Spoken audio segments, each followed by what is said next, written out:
Hey, right, this is Alex Merced, and welcome to another video. Again, I'm from alexmercedcoder.com, and this is another video about working with the moment date objects. So let's see here.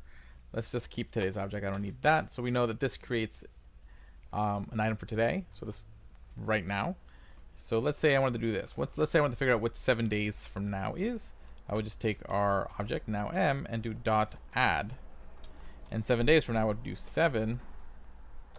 And it should be, I think, days or 7 day. I always confuse which one it is. Let me take a look at the docs real quick. Add, yeah, days. That's what I thought. So that's going to be adding 7 days to the current date. So let's do that. Let me move the console log down here. So right now it is February 16th. So let's see if this moves it to 7 days after February 16th. Huzzah! February 23rd. That's 7 days from today. I could also then subtract. So I could just change this to subtract. Save. Okay, and that's 7 days before, February 9th. Or I could sit there and do something like start of. This basically sets the date starting at a certain point, depending on what I put in. So let's say I want to start this starting on 2002. I put in the year, and that should change it to February 16th, 2002. In 2002, no. Let's take a look at the docs. Okay, that's start of time. Here we go.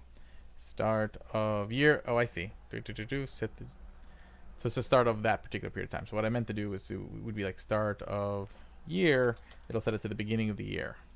So it resets the clock to the beginning of that particular year. So boop. If I did that, it should give me January 1st, 2020.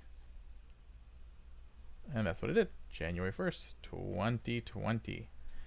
Very nice.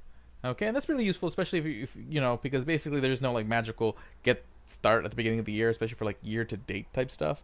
So you just grab the current date in a moment and then just say, hey, reset this to the beginning of the year.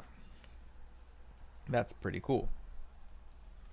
Now, one of the most difficult things with dates is comparing them. So basically, if this is the start of the year, actually let me get rid of this whole start of thing right now. What I'm gonna do is I'm gonna bring back my birthday. So let's just keep on doing till I get back to my birthday. There we go. So we have my birthday. Maybe I want to do this. I want to say is now dot is after. So this is basically going to check to see if it's after the date I pass in. Is it after my B-day? I'm going to want to console log this because it should return true or false. So console.log the result.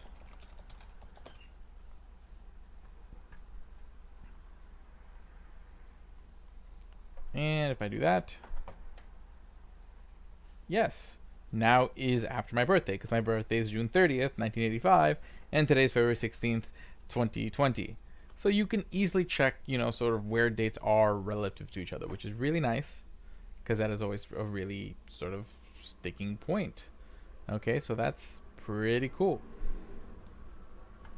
And you could do is before, is after, either one would work. And just to show you, there's other ways you can compare. So is before, is after, but there is same or before, is same or after. There's a lot of different options. Or if it's between these two dates, you know, so you have some flexibility in how to use it. And that's probably, to me, so far, probably the things I can find that I will use a lot, or you can check if something is a leap year. So Moment has a lot of really cool functions that make working with dates much, much, much easier, and allows a lot of the basic things you might want to check with dates much easier. In the next video, we're going to try out date FNS and start playing with date FNS and seeing how that works. Okie dokie, so I'll see you guys there.